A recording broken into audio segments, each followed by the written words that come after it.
Bloch. I am heading product management and pre-sales here at NeoXam Americas. And I would like to welcome you all to this session on monitoring and controlling your data spending. So let me first share my screen.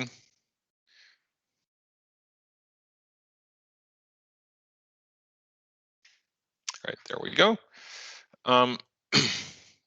So monitoring and controlling your data spending, right? So to start, for those who don't know us, just allow me to say a few words about NeoXam. So very quickly, NeoXam is a global financial software company. We've been around since 2014, and we've been helping financial institutions grow their business with special focus on portfolio management, investment accounting, data management, and digital reporting.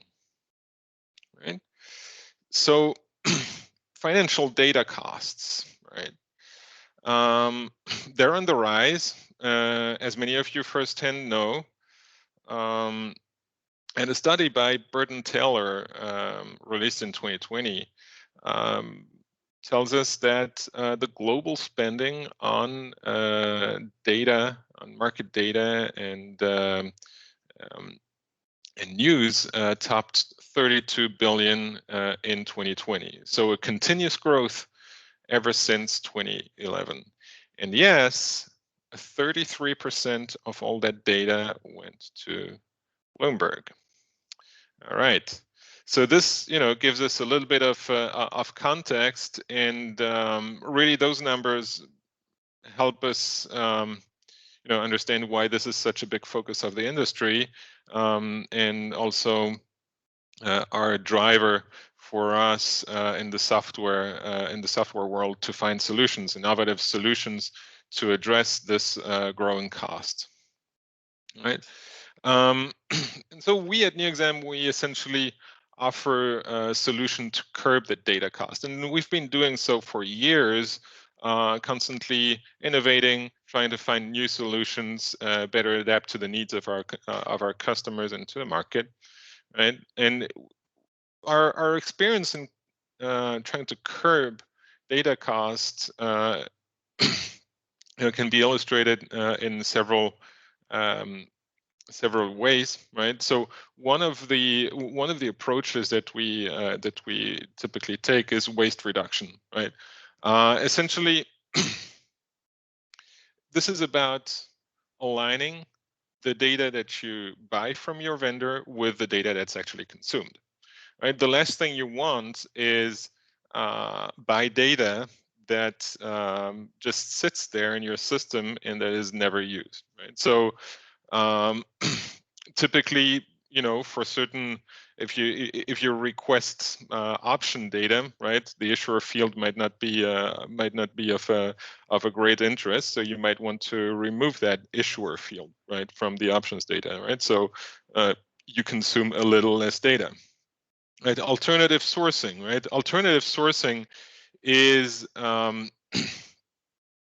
almost a holy grail, right? So being able to say, oh yeah, this piece of data here is very expensive at my current vendor, and I know it's less expensive at another vendor.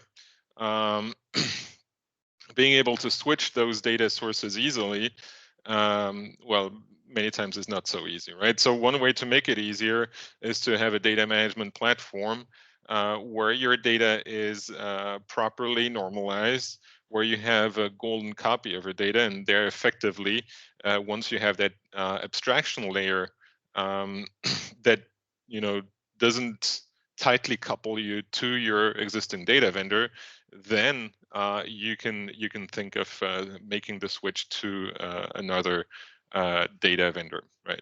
Recycling is basically the idea of being able to reuse previously queried data points, right? Many times the same data are requested several times a day, right? And with certain vendors, when you request it piece of data several times a day, well, you pay several times a day, right? Maybe not the full amount, but you do pay something, right? What we see is that a lot of these data speak of static data or end-of-day pricing. They don't actually change during the day, right? So a proper caching mechanism avoids useless requesting, right? Consumer empowerment. What does that mean, right? So this is about understanding who consumes the data that is requested and being able to link the cost of the data that you buy from the vendor with the actual consumer, so that the consumer can get a sense of their ROI of the data, right?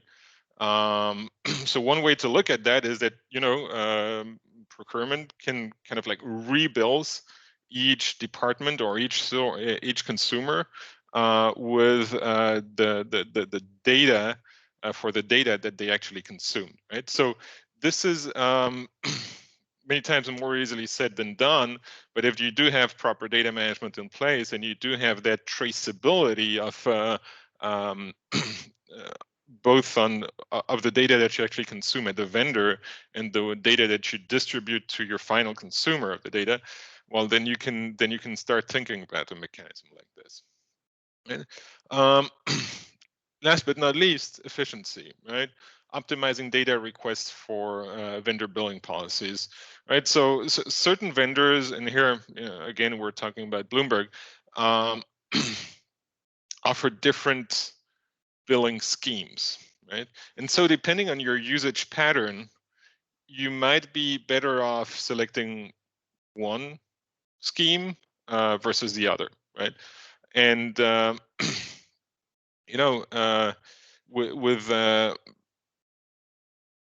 achieve that, you've got to understand your usage pattern, right? And that is something that you can only do if you have the proper tooling in place, if you have the proper monitoring in place, right? And today, what we're going to talk about especially is our latest solution, which we call the Data Cost Monitor, right? Data Cost Monitor is a tool that we developed as a standalone cloud-based solution that analyzes and monitors and allocates your data costs, right? So in other words, it's not a tool that requires a heavy project or a big deployment. It's really a standalone tool that runs on the cloud, so no need to deploy it on site, right? And that helps you in certain key areas of the data, of controlling your data cost, right? So when you receive a vendor bill, typically from Bloomberg Data License, right, you may have noticed that you receive something that they call the verification report file, right? And this is typically a huge text file, providing you with all the details of your data spending for the last month, which is great. If you were able to analyze that file, it would give you a lot of insights on your spending patterns, biggest spending areas, trends, and so on and so forth. The problem many organizations face is that this file is just too big to be loaded in a regular tool such as Microsoft Excel. Right? So what we did at NeoXam is that we leveraged our award-winning data management platform, NeoXam Data Hub, to load and analyze what's in that file. And the result of that is that you get a simple, clear dashboard providing you all the information you need to analyze your data spending. So you can monitor how your data spending changes over time. For example, you get alerts on any anomalies, right? The tool also lets you allocate your data costs and understand which consumer or process consumed which data, right? So this is really about linking the final consumer of the data with what you actually spent at your vendor. All right. So let's look at this tool.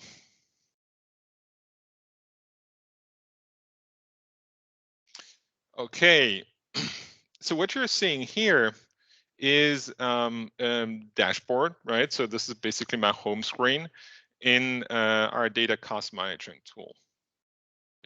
That dashboard gives us a number of information here, right? First, it allows you here to browse through the history of your Bloomberg bills, right? So I can go here from January and browse through through the year to through all the Bloomberg bills that I have for this particular year, right? So here we're looking at the year 2019 for a particular set of sample data, right? So you get here a first glimpse at what you actually spend, right? And how that compares to your budget, right? So this is my spending for November 2019. This is my budget, and this is how it differs, right? Number of total securities and so on and so forth, right? So this is for the current month, and this is year to date, right? And you can actually filter here, right? Because many of you who use Bloomberg might have different Bloomberg accounts, right? So I can have a view here either by Bloomberg for all the Bloomberg accounts, or I can filter by certain specific Bloomberg accounts, right? Okay, so this is just the quick overview of my data spending, so I can see at a glance where I stand on that, right? But what I really want to look at is the cost analysis, right? So how does what makes up this overall cost, right? And here I have a powerful tool here that allows me to slice and dice the data, right? So by different dimensions, right? By account, by asset class, or by category, right? And when I look at the accounts here, you might remember that I had like more than 2 accounts. Well, actually, what we're looking at are account groups, right? So here, I decided to group my accounts by country, right? So I have one account group for France and another account group for Italy. And so if I look at Italy, for example, right? Italy is actually made up of two different accounts, right? When I look at France, it's only one account. And you might have noticed now when I click on something here, all the other numbers are filtered through that click, right? So in other words, if I want to get an understanding here on how much I spend, say, for fixed income here on static data, then I can do so by just selecting the right filters over here, right? And here I can browse through my different months here, and that filter remains the same, so that I can really like look at one slice of data across the different months here of billing, right? So here I can see how much I spent on static data, right? And I can do so either for the total amount or something that's even more interesting here for the multi-hits, right? For multi-hits, I actually spent, given my total amount here that I spent, I actually spent a sizable amount on multi-hits for static data on fixed income. So this is a very interesting metric, because this tells me that I could, by changing the way that I request data, I could spend that much less every month, right? Because essentially there's no point in re-requesting static data that doesn't change during the day, right? So this gives me a hint at potential improvement in the way that I optimize my vendor requests here, right? So the same way that you can look at at one particular slice here, right?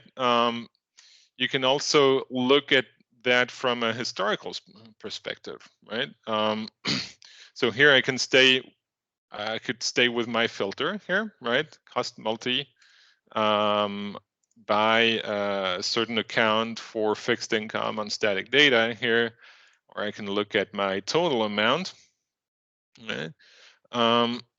And here I see the evolution of my data, right? So this is my monthly data consumption, and this is my accumulated data consumption through the year, right?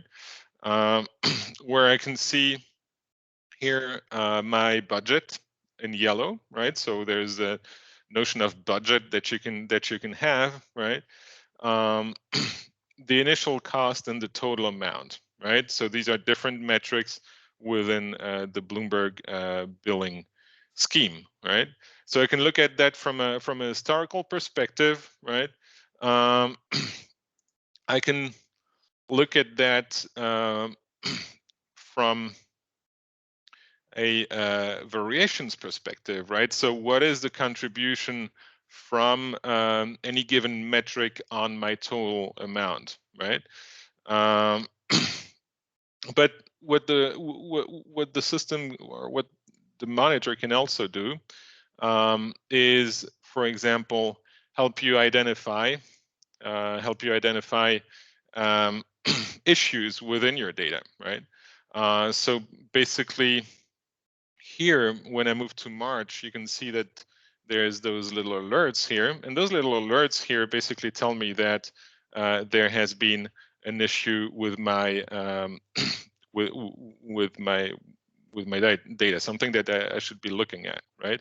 And indeed here, when I selected that particular alert here, the system filtered for me to that specific area where I have a potential issue, right?